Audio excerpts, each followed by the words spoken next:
Our show starts in less than 2 minutes. Greetings, listeners. We would like to invite you to sleep with us. No. So crawl under the covers. No. What? We are not inviting anyone to sleep with us. What in the world, Lorenzo? What's the matter? Well, the matter is this is a family-friendly show. When you go around inviting people to sleep with us, well, they're going to get the wrong idea.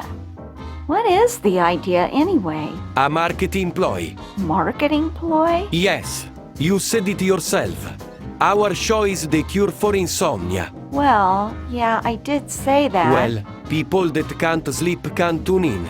Oh, I see. And fall asleep while we're talking. While you're talking, yes. That's how we can sell our show. As a sleep aid.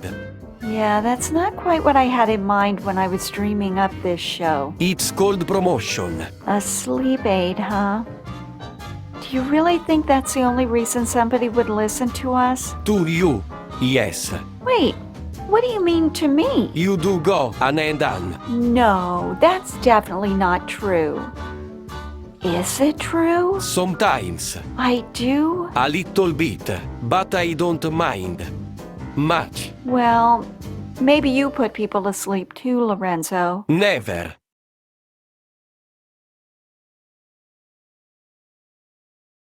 We have just seen rushes direct from Hollywood of pictures being released in the coming weeks.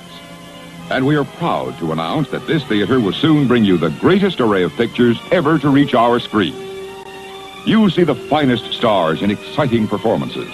You'll thrill to the suspense, comedy, romance, and drama of world-famous stories. Coming to this theater soon.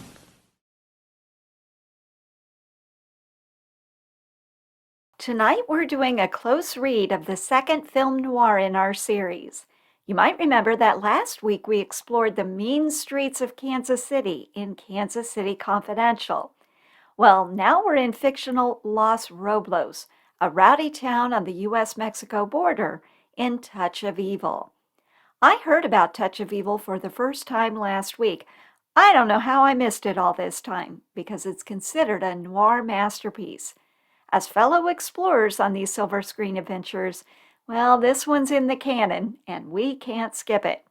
Oh, and Touch of Evil was added to the Library of Congress Registry of Historic Films. What does that mean?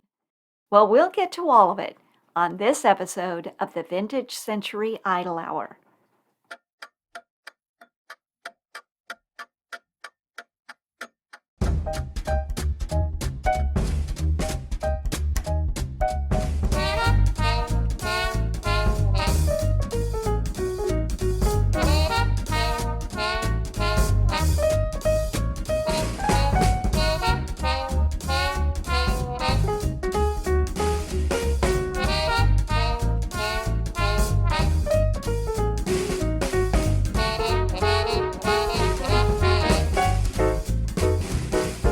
Please allow me to introduce our host, Jennifer Passariello. Thanks, Lorenzo. Hey, what is it you have there? What? Matt, those papers. Oh, nothing. Just my screenplay. Your screenplay? Yes. I really must know more about this. What kind of screenplay? Is it for a movie? Yes. Well, I mean sort of. Sort of. It's for a training video.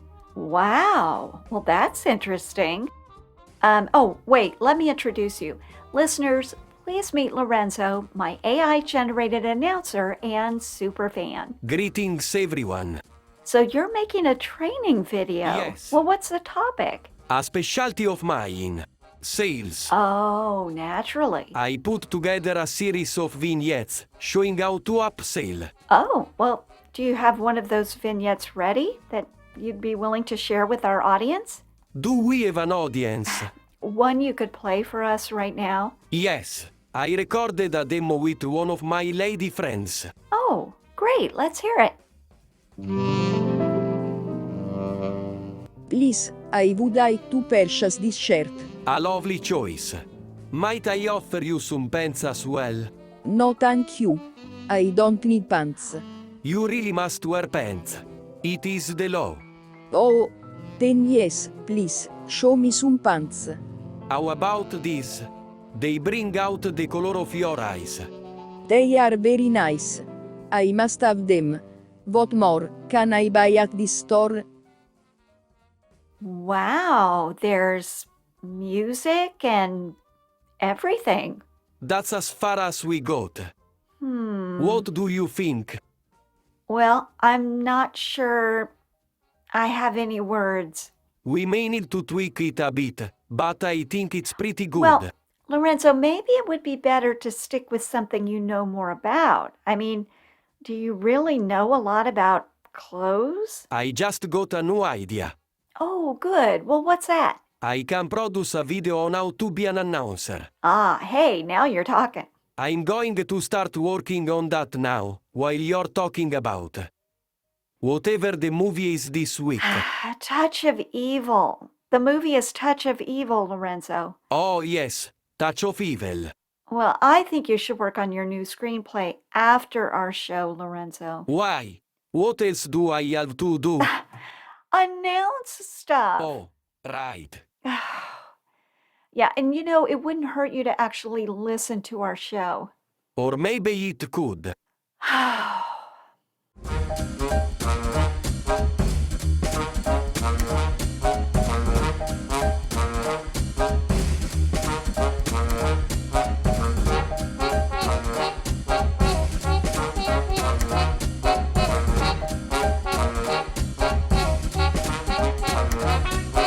Tonight's Silver Screen Adventure takes us to a gritty town on the U.S. Mexico border, where a high-integrity Mexican narcotics officer clashes with a corrupt U.S. police captain in this epic classic film noir. But just because something's considered a classic doesn't mean that I'm going to love it. I found Touch of Evil to be kind of a mixed bag. There were some things that I really liked about this film, and some other things that, well, kind of annoyed me, to be honest. Now, in comparing this film with last week's feature, Kansas City Confidential, I can tell you that where Kansas City Confidential tried really hard to be cool with that snappy dialogue, Touch of Evil exudes cool. It is a slick, sophisticated film. Now, something that, at least in my opinion, is unmistakable are the similarities between Touch of Evil and Citizen Kane. Now, I've never heard anyone draw that conclusion before, so I don't know, maybe I'm crazy. Or maybe lining up those two films is old news, everybody's already done it, and I'm just a little bit slow. But I really feel like these are two parallel films, and for that reason, may I have your attention, please? I decided I want to cover Citizen Kane next week. So if you want to come in on this journey with me, that's your assignment. Between now and next week, Citizen Kane is on the menu. Now, I've seen Citizen Kane a couple of times already, but I'm really curious to see if you see what I see in comparing and contrasting these two films. Now, Citizen Kane was a film written and directed by our old friend Orson Welles. We've met Orson Welles before on the Idle Hour because he was in that pretty forgettable film, what was the name? Tomorrow is Forever. See, I almost forgot the title. Tomorrow is Forever from 1946. Not the world's greatest film. Well, Citizen Kane came out 5 years earlier in 1941, and as I'm sure you are already aware, Citizen Kane kind of vies back and forth with Casablanca for the top spot on most best movies ever made list. Well, Citizen Kane was Orson Welles' first real project in Hollywood, and not only did he write it and direct it, but he starred in it as well. He was Citizen Kane. Well, Touch of Evil was written and directed by, wait for it, Orson Welles. Yeah, he also had a starring role in this film. So that's probably what accounts for all those similarities that I see between Citizen Kane and Touch of Evil. Okay, well, what similarities? Well, I saw similarities in the plot lines and the themes, and also in the stylistic choices. Now, I don't want to go into all of this in tonight's episode because I do want to spend a little bit more time on it next week when we talk about Citizen Kane. But let's just talk about the stylistic choices for a moment. Now, I know a fair amount about Citizen Kane because I made a personal learning project out of that film, about a year or so ago when I watched it. And so I learned a lot about it. Now, one of the iconic techniques used in Citizen Kane is positioning the camera very low on the floor. So the camera is low, it's angled upward to film the actors from below. In some instances, they even cut a hole in the floor. I mean, I guess they had like the set was on a raised platform, and they cut a hole in that platform so they could get the camera as low to the ground as possible. Well, that low camera angle was used in Touch of Evil as well. Now, another thing that I noticed is the use of deep focus in both Citizen Kane and Touch of Evil. Deep focus is a filming technique in which everything in the shot, the foreground and the background, are in focus. This enables the viewer to notice things happening in the foreground, but also they can see things happening in the background as well. So it's sort of this multi-depth, multi-dimensional effect. Now, this technique is used in Citizen Kane, but I also saw it in Touch of Evil. In Touch of Evil, there was this one scene in particular that really stood out as a deep focus scene.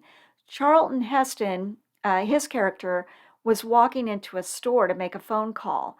And while he's sitting there making the phone call, we can see the window behind him and the street out there outside of the window. And a couple of other characters are walking and having an argument out on the street. And so we can see both things equally clearly, the argument happening out on the street as well as the phone call taking place in the foreground.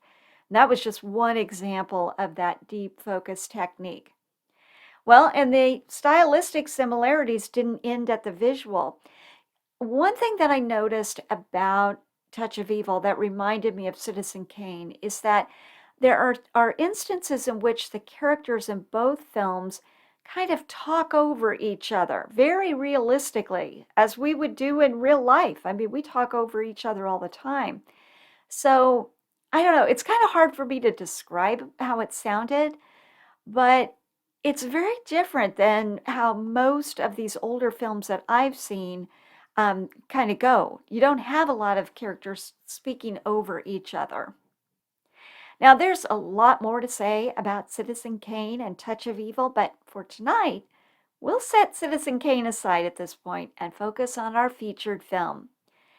Let's do a quick review of the attributes of noir films that we talked about last week, because nearly all of these apply to Touch of Evil. Touch of Evil, I think, is kind of like a classic textbook noir film. All right, number one, high contrast cinematography. Heavy use of shadows, low-key lighting, check. We do have those in Touch of Evil. Murder and corruption, check. A femme fatale, check. An anti-hero protagonist, check. Pessimism, a sense of doom, fate, hopelessness, check. Urban setting, check. Flashbacks and voiceovers. No, we don't really have that in Touch of Evil. However, we have something that approximates that. We do learn through this story that Captain Quinlan tells. Captain Quinlan is our main character. He talks a little bit about his past in this story, and it is pretty significant. It kind of shapes his character. So it wasn't a flashback or a voiceover per se, but it was sort of allowing the past to sort of encroach on the present. Okay, next characteristic, fights, slaps and punches. Check, we had some of those. Clipped, snarky dialogue. Now remember, we had a lot of that in Kansas City Confidential. In Touch of Evil, not so much. You know, a little bit maybe, but not to the extent that we saw in Kansas City Confidential. And then finally, the hard-boiled character. This is a tough, emotionally unattached, and no-nonsense character. I don't know that we would call any of our characters hard-boiled. Our main character is gruff. He is kind of a no-nonsense type guy, but I don't think he's emotionally unattached. So I don't know. I don't know if we've got a hard-boiled character in this film. All right, so as you can see, this is a noir film. It's got most of the classic features that we would expect to see in this genre. Well, let's get a rundown of our main characters. Touch of Evil starred Orson Welles as the corrupt police captain, Hank Quinlan. Now, by the way, Orson Welles was completely unrecognizable to me in this film. I knew he was in it, but I didn't recognize him. When this Hank Quinlan came on the scene, I actually had to look it up in Wikipedia to see who was playing that role. I know, embarrassing, right? Because I knew Orson Welles was in the movie. But I think that's really the key to a good actor. You know, I mean, if you lose Orson Welles, the big name, you know, you can't see him anymore. All you can see is this character. Well, that's pretty believable. I mean, to me, that's the pinnacle of acting. All right, so we had Orson Welles. We've also got Charlton Heston. He plays a Mexican narcotics officer named Miguel or Mike Vargas. Then we've got Janet Leigh. We met Janet Leigh in Psycho a few movies ago. She plays Susie Vargas. This is Mike Vargas's wife. We've got Joseph Calleja, Calleja, I think it's Joseph Calleja, as Sergeant Pete Menzies. Very important character, one of my favorites in this film. We have Akeem Tamarov as Uncle Joe Grandy, and we have Marlena Dietrich as Tana. Tana is a small role, but I think it's a really significant role in this film. And now for the Academy Award stats. No Academy Award nominations for this one. Now, that may seem surprising, given that this movie has quite a following today, but it's grown in stature over time. At the time of its release, the U.S. critics gave it mixed reviews, although it did garner some acclaim internationally. Okay, well, that takes care of the background stuff. Let's take a short musical break, and when we return, we'll dive into the story of 1958's Touch of Evil.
Attention listeners, the following portion of our program contains a number of spoilers.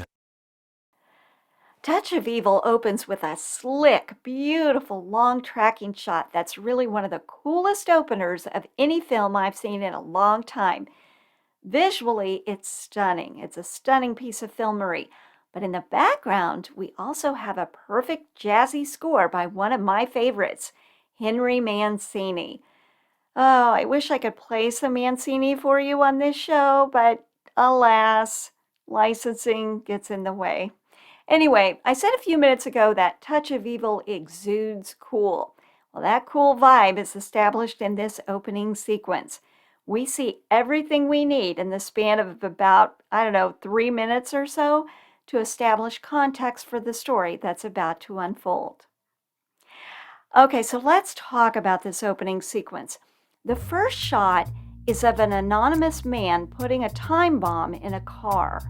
Now, we don't see the man's face, we only see his hands on the bomb, and then we see him from a distance putting that bomb in a car.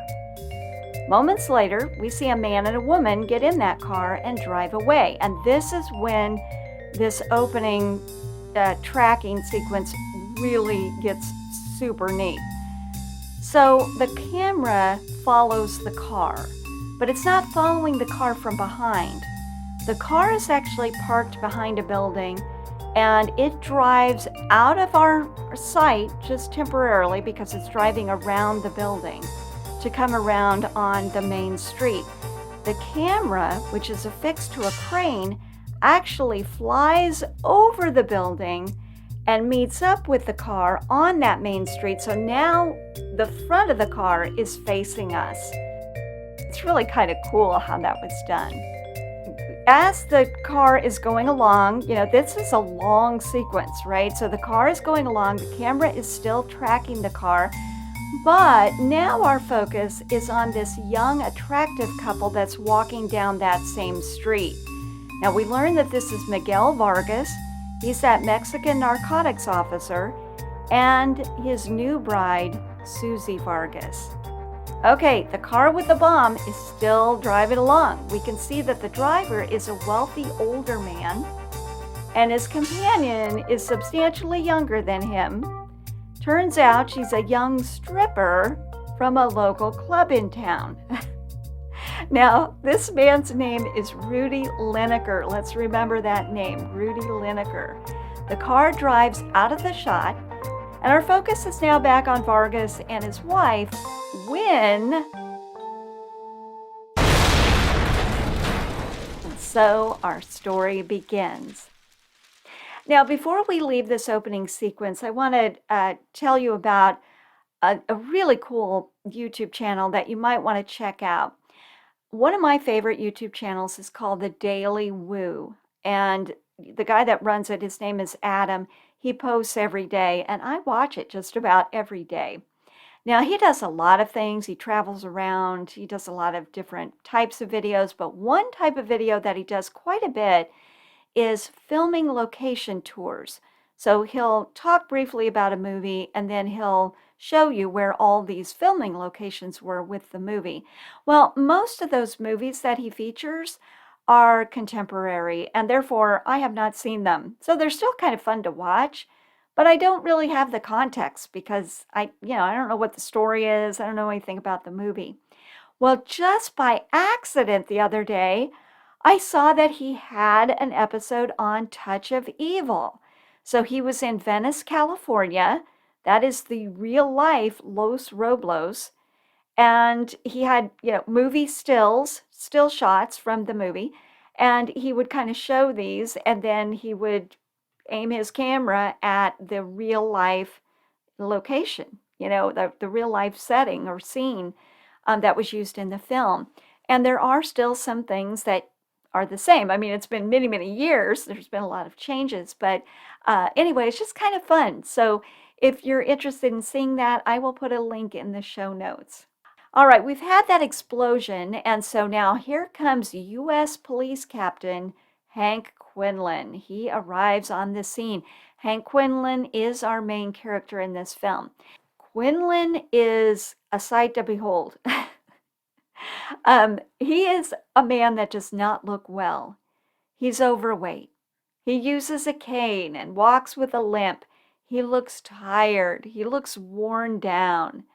Now, later we learn that he's an alcoholic, but he's been sober for a while. However, he is still a man who is in steady decline.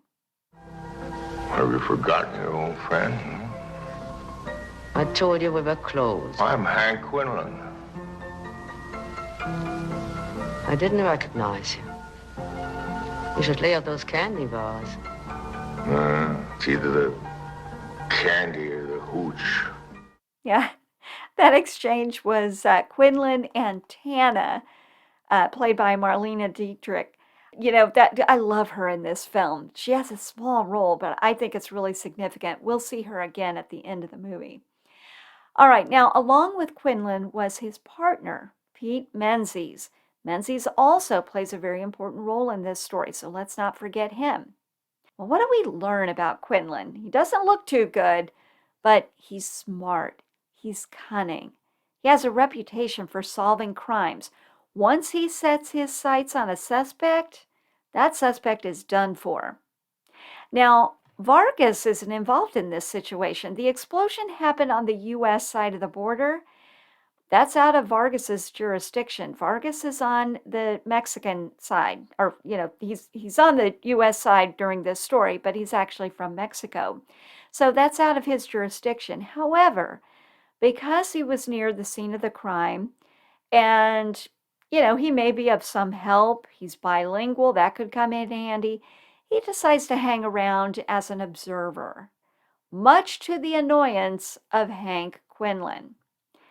Well, it takes almost no time at all for Quinlan to find his man. He determines that this Mexican man named Sanchez is the one who has planted the bomb. Who is this Sanchez guy? Well, he's living with, actually secretly married to, Ruby Lineker's daughter. Now, remember, Lineker's the one that it was in the car that blew up. Quinlan spins a tale to establish motive. He says this, that Lineker might have disapproved of his daughter's involvement with Sanchez. He might have threatened to cut her off financially. And Sanchez, according to Quinlan again, deciding, gee, I don't want to lose this money, he goes ahead and kills Lineker before that could happen, securing the daughter's inheritance. Well, this seems like a plausible motive. There's no evidence, but it is a convincing story nonetheless. But evidence suddenly appears. Upon a search of Sanchez's apartment, Quinlan's team finds 2 sticks of dynamite in a shoebox in the bathroom. All right, this is a turning point in the film because Vargas knows that Quinlan planted that evidence. He put that dynamite in the bathroom. Well, because Vargas caught him that time, he begins to suspect that maybe this is the usual MO for Quinlan's cases. The whole thing is really suspicious. So Vargas determines that he's going to go look into Quinlan's prior cases, and he does. And guess what he discovers?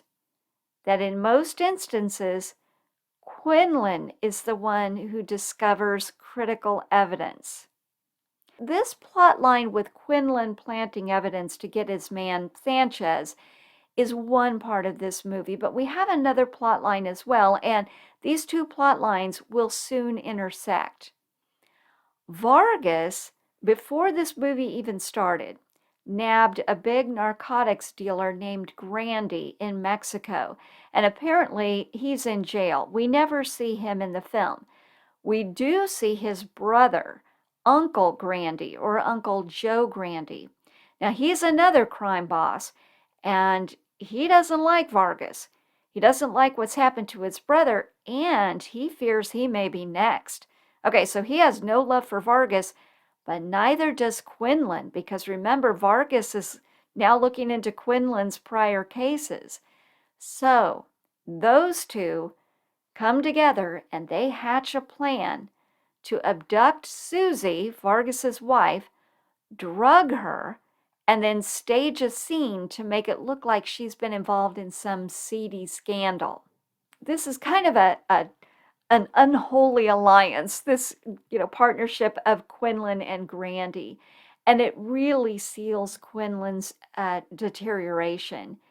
Grandy lures him into drinking again, and Quinlan starts falling apart. Now, there's a really beautiful scene here where we see Quinlan and Grandy walking down the street and they're scheming and, all that. And it's almost like Grandy starts gaining a little bit of strength because he's now leveraging this relationship with Quinlan, who has some power.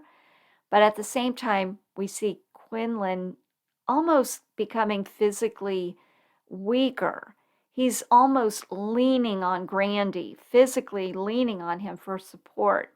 But what's really beautiful about this scene is we get then a close-up shot of Sergeant Menzies. This is Quinlan's most loyal friend. And Menzies is watching these two, and he looks really sad. He doesn't like the fact that these two are lining up. And he can also see that his friend is, deteriorating. Okay, well, as things go along, there is no loyalty among corrupt evildoers. So Quinlan ends up turning on Grandy. He strangles him to death, and then he leaves him in the room with the unconscious Susie Vargas. Remember, Susie's been drugged. Quinlan has set her up to be framed for Grandy's murder, and sure enough, she's arrested. Now, I want to stop here for a minute because the strangling of Grandy is significant. Quinlan calls strangling the perfect method for murder. This seems kind of strange, doesn't it? I mean, why would he say that? Well, let's listen to his explanation earlier in the film when he's talking to Sergeant Menzies. Did I ever tell you the smart way to kill Pete? Sure. Strangle. Clean, silent. You told me all that. That's Come how on, my finish wife that died. coffee. I don't usually talk about my wife. Never when you're sober. She was strangled, Pete. I know. Bind and cord. She was working up at the packing plant, so the killer had it right to hand. Smart. You don't leave fingerprints on a piece of string. Bartender, what do I owe you? That half-breed done it, of course. We all knew La that, cuenta. but I was just a rookie cop. $4.75. I followed around after him, eat my heart out, trying to catch him. But I never did. And some mud hole in Belgium, the good Lord done the job for me, 1917. Pete, that was the last killer ever got out of my hands. He was never able to catch that man that killed his wife. Now, we see in this clip a few parallels between Touch of Evil and Citizen Kane, so I feel compelled to bring Citizen Kane back up here. Touch of Evil is essentially the story of one man's death spiral. Well, so is Citizen Kane. In Touch of Evil, we have Quinlan and his loyal friend Menzies. In Citizen Kane, we have Kane and his loyal friend Jedediah Leland. Both of these relationships eventually disintegrate. Now, I don't know if you could hear it in this clip, but this is also a good example of the characters speaking over each other, that stylistic device I mentioned earlier. In this last clip, Quinlan is kind of babbling in a drunken stupor, while Menzies is settling the bill with the bartender. And so they're kind of talking over each other. All right, well, meanwhile, Vargas is continuing his investigation of Quinlan. He doesn't realize the danger that Susie is in at this point. Well, he discovers Quinlan has a long history of falsifying evidence. He convinces Pete Menzies, remember this is Quinlan's friend, that Quinlan has been corrupt all along. Now, Quinlan has framed Susie Vargas for Grandy's murder.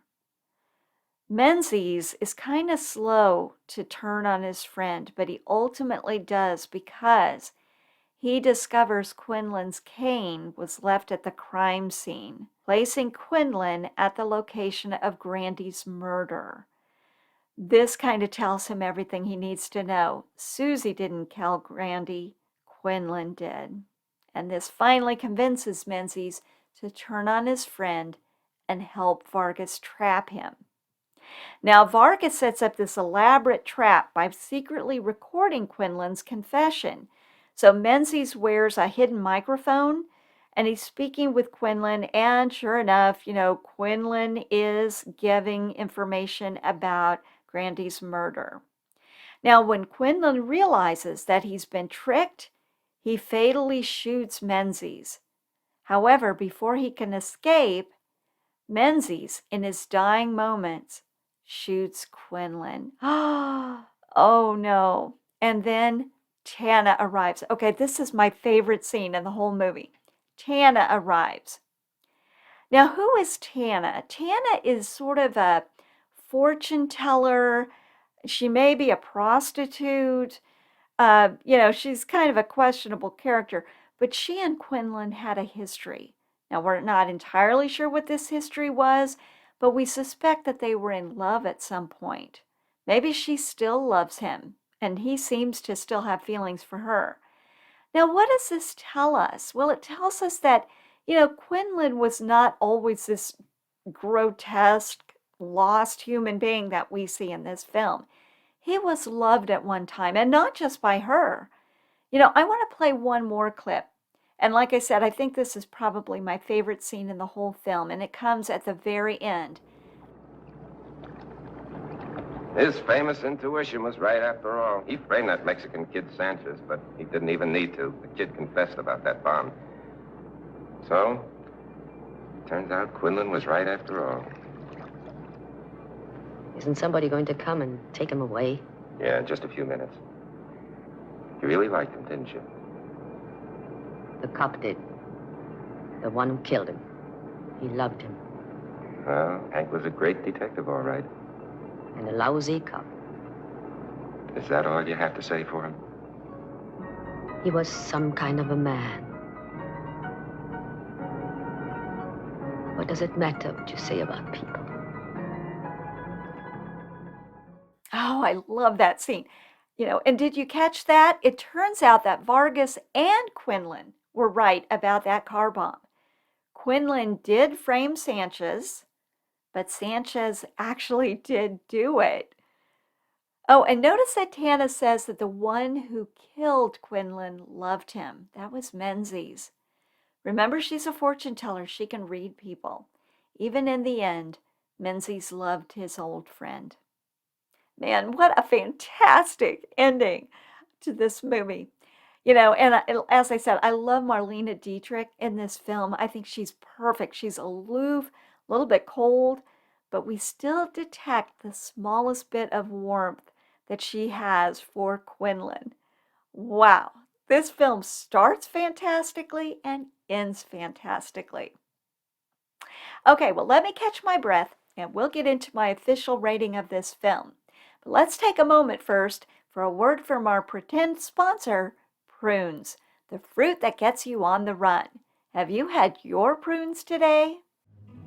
I think a lot of people don't realize how good prunes really are. Not hard and dry like prunes used to be. Plump, moisturized, tender, sweet, still packed with energy. All those vitamins and minerals, natural fruit sugars, just taste better. Do you realize that this plump, juicy prune cooks up in just a few minutes? Put them on your cereal. Chop them up into muffin mix. Delicious. You know something else? Makes a great snack right out of the package. How long has it been since you've tried prunes? You don't know what you're missing. Attention listeners, it is time to learn how Jennifer rates movies. Our scale is pretty simple. We classify a film as either unwatchable, watchable, or rewatchable, or somewhere in between. An unwatchable film is really bad. So bad, in fact, that it's hard to sit through.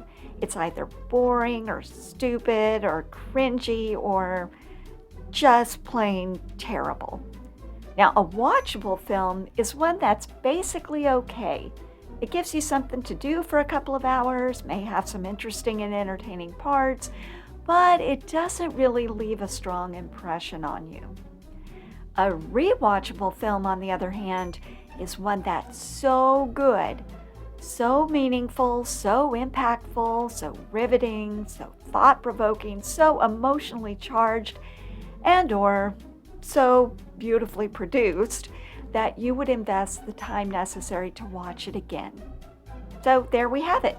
Our scale is unwatchable, watchable, or rewatchable.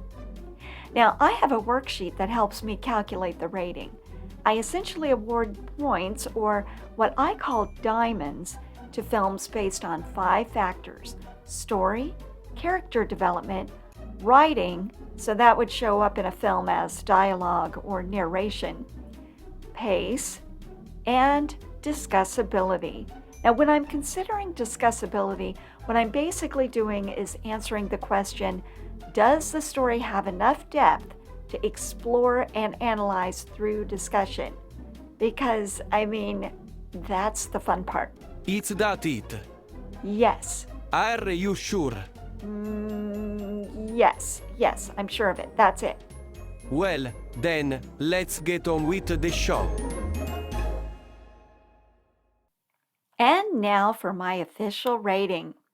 I like Touch of Evil a lot. So this is our second consecutive film noir in this series. Kansas City Confidential was our first. And I also liked Kansas City Confidential. It was a fun watch. It was entertaining. But Touch of Evil is next level good. There's a lot of meat on those bones, and that's due 100% to Orson Welles. Not only did he star in the film, but when they asked him to also direct, he said he would on one condition, that he be permitted to rewrite the entire script. And that's exactly what happened. I guess the original script was pretty lackluster. So Welles rewrote it, worked his magic, and greatly enhanced and enlarged the role of Hank Quinlan, which of course was his role. Look, if you're going to be the one to rewrite the script, of course you're going to elevate your own role. That's how it works. So let's break this down. Story. Was this an interesting and entertaining story worth telling? Yes, 5 diamonds. This story was not about the crimes. It was about the man, the undoing of the man, Hank Quinlan. And I thought it unfolded in an interesting way, maybe especially the way it ended, where we learned Quinlan was right about Sanchez after all. That was an unexpected little detail, an interesting plot point at the very end of the story. So anyway, yes, I think this was an interesting story for sure. Character development. Were the characters dimensional? Did their actions ring true? 5 diamonds. But this really was kind of a mixed bag. We got to see what shaped Quinlan's character, the murder of his wife. We got to see that even though he was an unattractive character when we met him, he had been lovable at one time, and he had at one time been capable of loving someone, his wife, Tana, maybe even his old friend Menzies. I also loved the crafting of that relationship between Menzies and Quinlan, and Menzies' ultimate betrayal of him. That was heartbreaking. Well, and then we've got Vargas. He was a well-formed character too. We saw that he was sensitive about his wife's perceptions of Mexico. We also saw that he was a man of principles. There's this beautiful exchange where he and Quinlan are kind of sparring back and forth about the law. And Vargas tells him that the law exists to protect the guilty as well as the innocent, that policing is only easy in a police state, and you don't want that. It's worth mentioning that Vargas is early in his career. He has plenty of time to become jaded. But anyway, now I said earlier that there were some things that annoyed me about this film, and here's where they come in. One of the things that annoyed me were the cartoonish ways in which a couple of the characters were portrayed. Grandy, for example, kept losing his toupee. That just seemed a little bit out of place. This is kind of a dark film, and these comical moments just seemed a little bit weird. They just seemed off. So they kind of made a caricature out of Uncle Grandy. And then we had this really weird and extraordinarily annoying night clerk at the motel where Susan Vargas is staying. This night clerk, he's overwritten, overplayed by Dennis Weaver, in my opinion. I didn't like that at all. Sidebar, Janet Leigh, who plays Susie Vargas, just does not have good luck with roadside motels and the men that run them. Just saying. But anyway, as I said, these characters are kind of like caricatures, and that seems out of place in this film. However, Quinlan, Menzies, and Tana, my favorite characters, are all really well done. That's what justifies the 5 diamonds, in my opinion. Writing. Was the dialogue beautiful, funny, poignant, and or thought-provoking? Gave it 4 diamonds. This is a well-crafted story. I thought Wells did an amazing job with it. I did feel there were a couple of points where, or a couple of parts where it could have been a little bit tighter, particularly the part about Susie Vargas when she was at the Mirador Motel waiting to meet up with Vargas. But other than that, I thought the writing was really good. Pace, at what speed did this story unfold? 4 diamonds, mostly fine pace, just a bit slow in a couple of places. And then finally, discussability. Does the story have enough depth to explore and analyze through discussion? 5 diamonds. I think there's a lot you can get into here. I've touched on some of the discussion nuggets in this episode, but I think there's more we could explore. So 5 diamonds it is. And that brings us to a total of 4.6. That puts Touch of Evil comfortably in the rewatchable range. All right, so that's my take on Touch of Evil. It's a classic and a pretty good one, I'd say. I watched this for free out on Amazon Prime.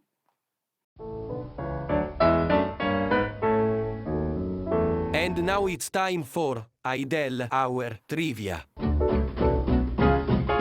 Hey Lorenzo, did you ever get around to watching Touch of Evil? Yes. I You watched the trailer. Yeah, well, what part of the trailer did you like the best? The explosion. Yeah, I kind of figured. Anything else? There was that great line. Oh, which one? The one about the shoe with the foot in it. The shoe with the foot in it. Oh, yeah, right. Quinlan was accusing Sanchez of blowing up those 2 people in the car, and he said, an old lady on Main Street picked up a shoe last night. It had a foot in it. You're going to have to clean up this mess. Yes, that's the one. It was very moving. Yeah, well, that was your favorite line in the movie, huh? Yes. Well, that line was delivered by Orson Welles. And speaking of Orson Welles, he is the topic of tonight's trivia question. What is it? Which of the following statements about Orson Welles is true? A. He directed and wrote the screenplay for 1938's Gone with the Wind. B. His 1938 radio broadcast of War of the Worlds caused widespread panic in the United States. Or C. His 1941 film Citizen Kane won the Academy Award for Best Picture. I think I know. You do? I think so. Well, let's let the folks at home have a chance to think this through.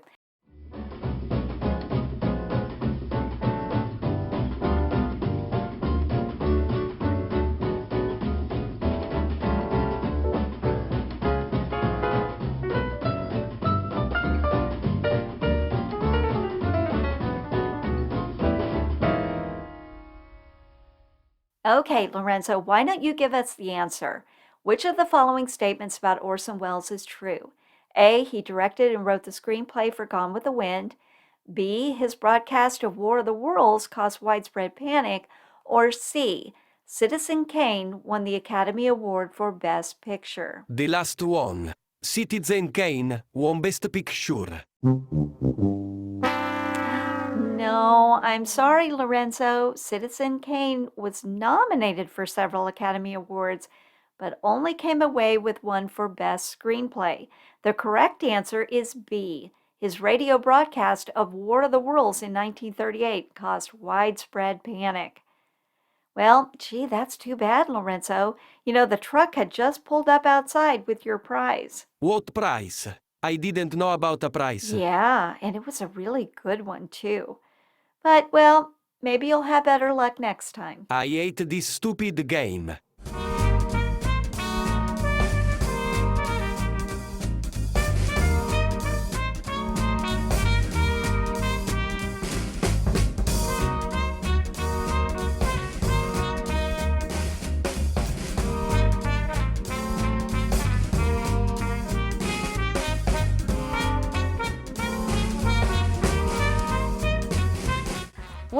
Touch of Evil didn't win any Academy Awards, but it was selected for preservation in the Library of Congress's National Film Registry.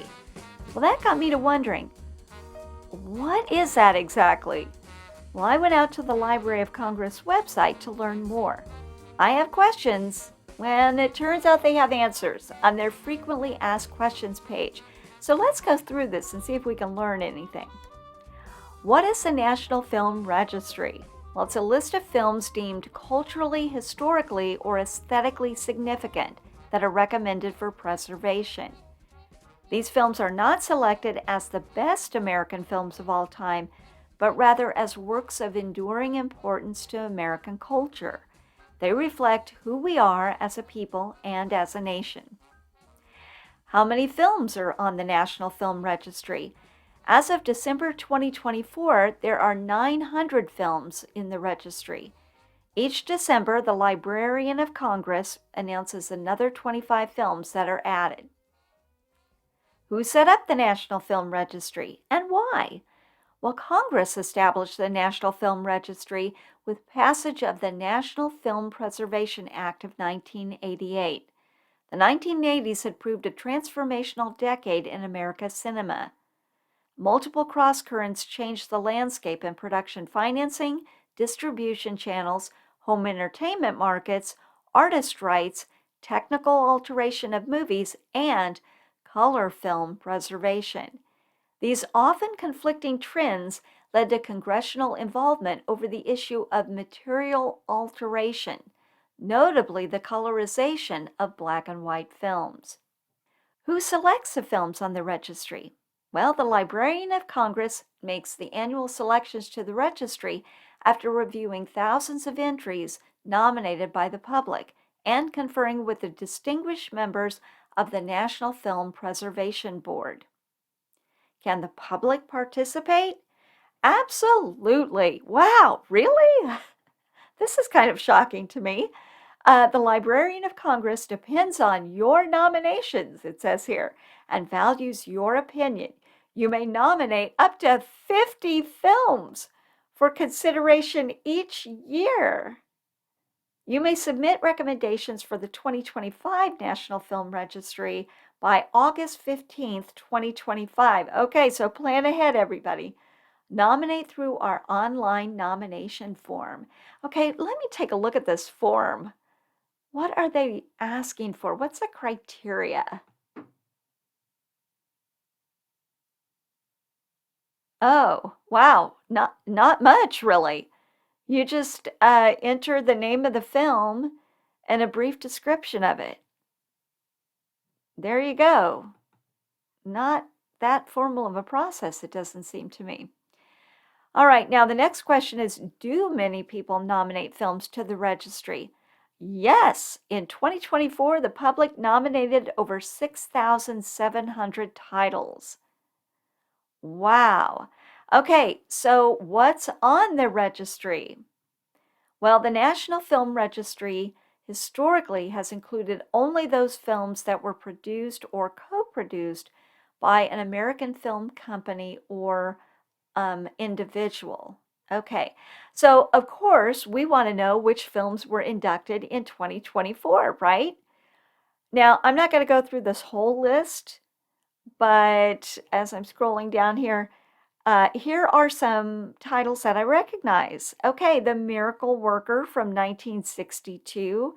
I believe that's the one with Patty Duke as Helen Keller. Okay, that kind of makes some sense. The Texas Chainsaw Massacre. What? That represents who we are as a country? That seems like a strange choice.